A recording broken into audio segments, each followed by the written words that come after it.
Hi everyone, I hope you're all doing well, and if you celebrated with someone for Father's Day, had a nice one. If you're lucky enough to have your dad still around, you're very lucky.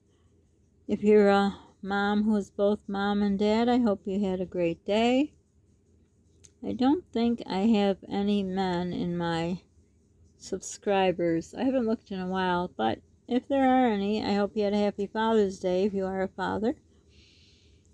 So what do we do on Father's Day? Not much, just kind of nothing actually. I was actually going to try to make this cheese from my country, but it seems very complicated. I'm for sure I know I can't do it for a vlog because I'll be lucky enough to be able to do it without a camera on me. So a woman who I had been talking to just happened to call me today. She sent me the recipe, and I was so thankful because I've never made cheese, and when she started telling me things, I would have thought I had screwed it up. So I was very, very thankful that she called. So I guess that was my happy Father's Day. Besides spending with Polly, was having her explain the recipe. She said call with any questions, and hopefully I can do it. I'm really excited about this because I want to conquer something that my country was famous for. I don't know, it does sound hard. So, and the thing is, will the things be available? Which is a segue into my topic of Monday. So what I did today, I actually did something nice for myself. No, it wasn't that Daniel Steele book. No, not at all. Instead, I was looking things up. And if anyone knows me, they know that I have a great interest in history, or, which would make me sound old, I could say I'm a history buff. But we won't say that. I don't want to sound old. I don't think I'm old enough to call myself a history buff. But anyhow, I started reading, and there's my thumb. I started reading about the Great Depression. Because, we learned it all in school. I remember writing reports about it. But I started to read about it because, I watch a lot of these channels. I used to watch this woman. I think her name was Clara. But I know if she was Italian. I don't know if Clara's an Italian name. But anyhow, she used to have a channel on depression, cooking or food. I don't remember. She passed away, I want to say a few years ago, but it might have been even longer. But when I watched her recipes, I would remember recipes from growing up. And my mom used to take just simple things around the house, whatever she had, and made it into a recipe. Like she would make this delicious apple cake, very simple. It had like egg, flour, maybe some sugar, apple. I don't know. I actually found a recipe that's pretty similar, but I didn't copy it down, so I don't know if I'll ever find it. But anyhow, a lot of things look familiar. One looked familiar from when I went to camp for the country that I'm from. They had a summer camp. Oh, I hated it. I do not like to camp anything. Well, we stayed in almost like, I don't know, I guess what army people would stay in, like you stay in these, it's not a cottage. It wasn't a tent. Girl Scout camping was in a tent. That was horrible. But anyhow, that'll be for another time. But anyhow, we had this mush. It was horrible in this summer camp. But anyhow, her whole channel was about depression cooking, and she did a lot with potatoes. It seems like almost everything besides pasta was potatoes.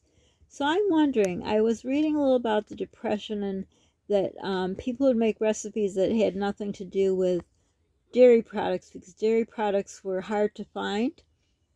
And it talked about the depression that it started from, they called it, in quotes, a simple recession. And as we all know, they talk about a recession, which obviously we're in. It depends who you're talking to. They're saying we're heading for one. I think we're in one, have been one. And when they talked about the depression, it said it started from a simple recession in the, I think it was the spring or summer of 29. I don't remember which season. And then in the fall of 29 to 39, 10 years was the Great Depression. Can you imagine 10 years? 10 years of that poverty? Food lines, soup lines, whatever they were called. So I read up a little on that, and everything that is happening in our world right now, not to be the bearer of bad news, I'm only the messenger, looks like we're heading for a depression. Everything was happening in the stock market, the price of food, the financial, the dollar, or no dollar, the printing of the money without gold backing it, everything. If you look up the Great Depression, that's where we're going. And you know, the lucky people who have a bunch of freezers and more than one fridge and were able to buy food when it was cheap are smart and lucky. I'm not one of those lucky people. But back to what I was talking about, as I always veer off to the left. So she was making something, and she first put one potato, only one potato. I think it was a russet. It looked like a russet potato. She chopped it out. Well, first she peeled it, washed it, peeled it, cut it into little chunks, put it in olive oil. She's always olive oil. I guess being Italian, maybe that's why. I believe I grew up in an Italian neighborhood. I believe they used olive oil all the time, which is healthy for you, by the way, or so they say. But she had onions in there and potatoes, and she first did that in olive oil.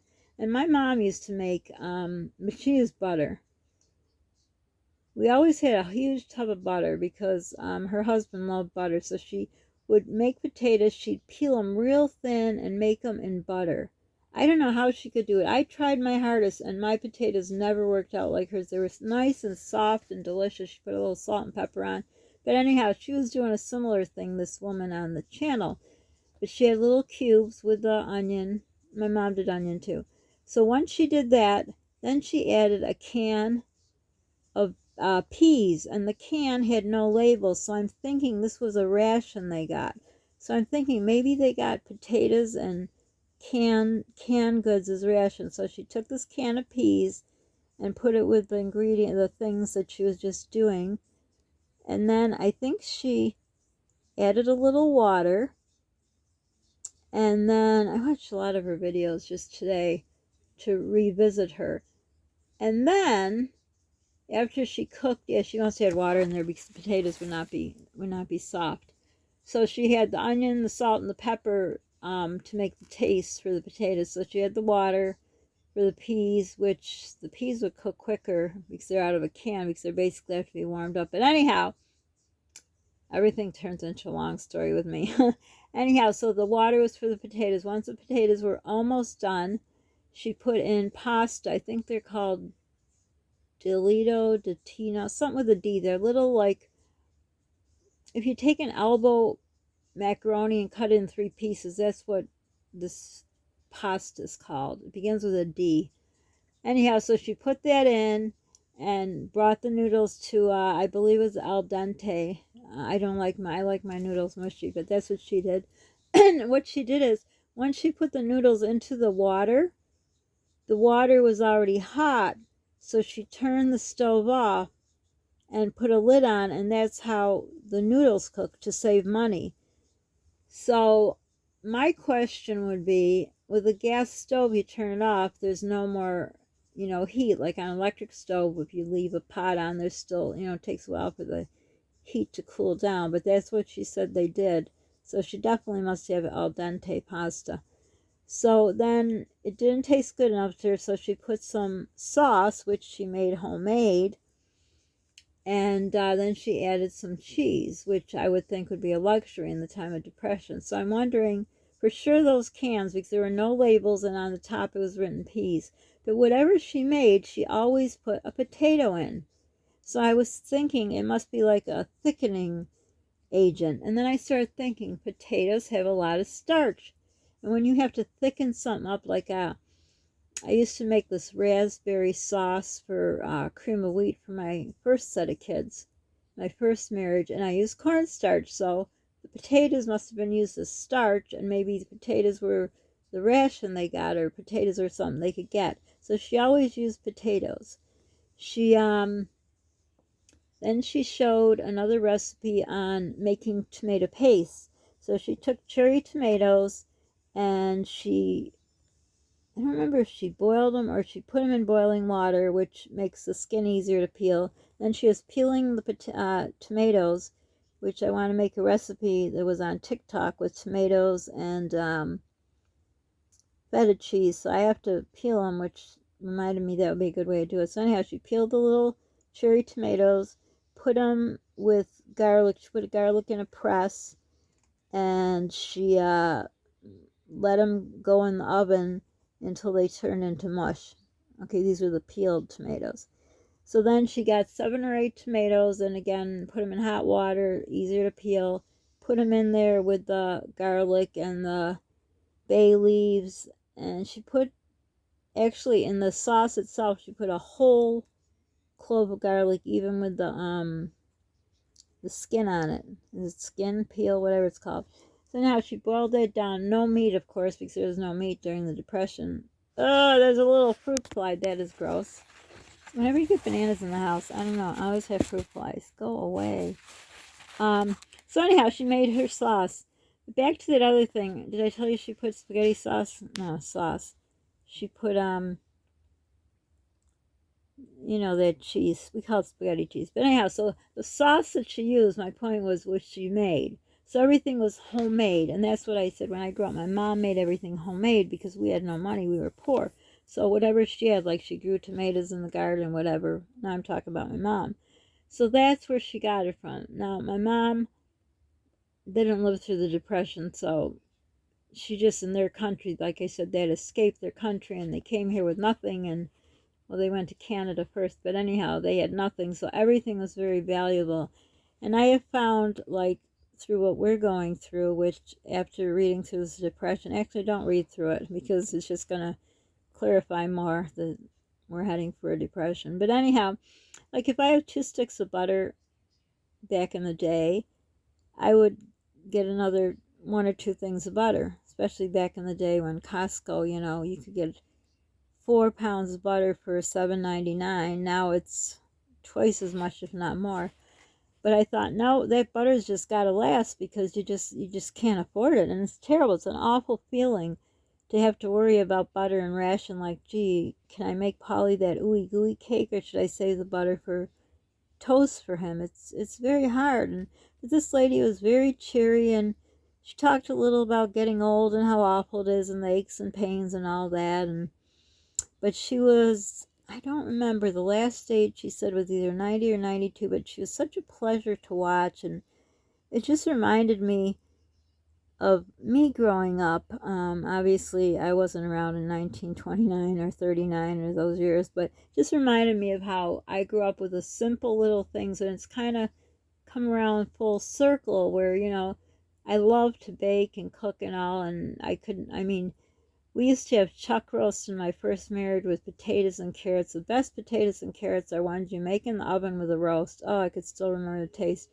To buy a chuck roast, you'd need a bank loan today. And we're not in a depression yet. So it doesn't look good, guys. But anyhow, the point of my thing was not to depress you. It was just to talk about the way she cooked and kind of, you know, made a sad situation remind me of happy memories. So I thought I'm going to try that recipe with a potato, and I think I have a can of peas. But I'm not sure adding pasta to it. It would just remind me, oh, I know what it was at camp. We had noodles with milk. It was disgusting. It was so gross. I don't know, it was just gross to me. Warm milk and noodles, and we had to eat it. It was in a mess hall. That was the call where we ate in a mess hall. That's what reminded me of an army. It was horrible.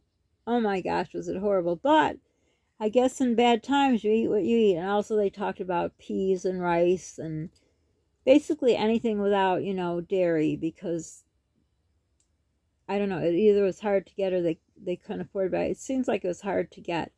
I don't think I'm going to read any more about the Depression ages because I don't want to hear that, but I'm going to try that. So do any of you just use what you have around the house and just kind of concoct a recipe? But I'm going to try that. The potatoes with the peas with some onion, because then it will be like mushed up anyhow. I just can't imagine putting them. What's the point of putting the spaghetti with the sauce? So what would be the point of the potatoes in this? So I'm not going to do that. But anyhow, then she showed how she made garlic bread. I used to make it that way. I remember long ago in my first marriage, I made homemade garlic bread. And then later on, I would just buy it. And some of my kids liked it with cheese, some didn't. So I could buy two loaves of garlic bread, that you just take out of the package and put in the oven. Now, they don't even have it in our store. I have not seen it through this whole, what's going on in our world. But in harder times, I remember I would just take bread, not Italian bread, just bread, and spread it with butter and just sprinkle garlic powder on it. She was making it with real garlic through a press. I don't think my stomach could handle that. So do you know any stories? Well, not stories, any recipes from the Depression? If I don't know if anyone's old enough who lived there or during that time, or grandparents' stories or parents' stories, any kind of Depression recipes. I'm very interested in that because I'm thinking they're probably all mushy food, which it's about all I can eat. But it was very, very interesting. So like I say, her name was Claire, I believe. And you might have watched her. It's a channel I used to watch all the time. And I still rewatch it now. They still have it on. Obviously, once it's there as long as YouTube's around. So it was very interesting to watch. Again, it was sad to see such a nice woman gone. And she told stories and all. And she looked really good for her age. Must have been all the potatoes and mushed peas with the spaghetti and sauce. But I found it interesting. And I'm trying to find a recipe for Italian sauce or gravy. It depends who you are. I don't know if Italian Sicilians are different, but I know some people call it Sunday sauce. Some people call it gravy. I don't know why it got dark all of a sudden, but it did. But anyhow, nobody will give up their recipe. But I know they put like meatballs, but they're raw, and they put Italian sausage, and they put it in the sauce, which was probably made the way Clara made it. But it's too late now. I missed that boat because those meats I couldn't afford. But I thought if I got some tomatoes out of my garden, I would try to make some sauce in the winter, of course, when you could turn the heat on in the oven. Oh, isn't that weird? It keeps lighting. Oh, look, it's the light. It's dying on me. That's what's going on. Okay. But anyhow, if anyone knows a recipe for real Italian, I was going to say dressing, real Italian sauce or gravy, whatever it's called to you, let me know if you can share the recipe with me. But otherwise, any kind of recipes you know of from leaner years. I know many. My mom, she could just whip something up from whatever was at home. And I did too. In my first marriage, everything was homemade. Everything. Never had a mix of anything. I would never make a mixed cake. Nothing. Everything was from scratch. And like I said in one of my other videos, I never thought the day would come where making homemade, you can't afford it. Buying a box of cake mix, which is terrible. They used to be 99 cents. It's like $2.89, $3.89, depends. $4.29 if you order it on Instacart, you go to the store. But it's ridiculous. 99-cent cake mix is a lot of money. But still, to make it from scratch is impossible because, well, first of all, it's hard to get. Even this,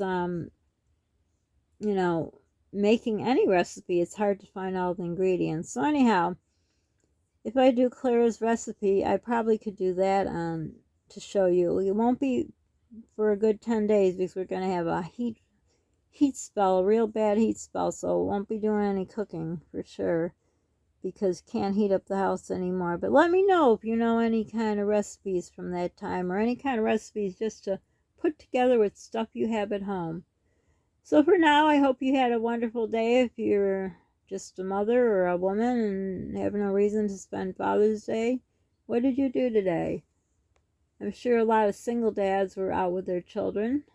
Maybe that's the only time they choose to see their children. I don't know. Who knows? Not going to get into the politics of that. But anyhow, I had a fun day revisiting Claire and the Depression cooking, and it was just very interesting. I'm always interested in different types of cooking and food, which is hard for me now because I can't eat a lot of things, but it's just still nice to look. So I hope you had a wonderful day. Don't forget to be kind to people.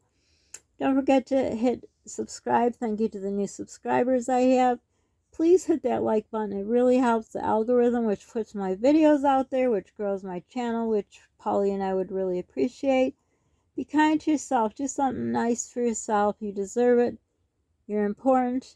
Look up in that big blue sky and know we're all in this together, and one day we'll come out on the other side. So for now, thanks for stopping by and stay safe. Bye, everyone.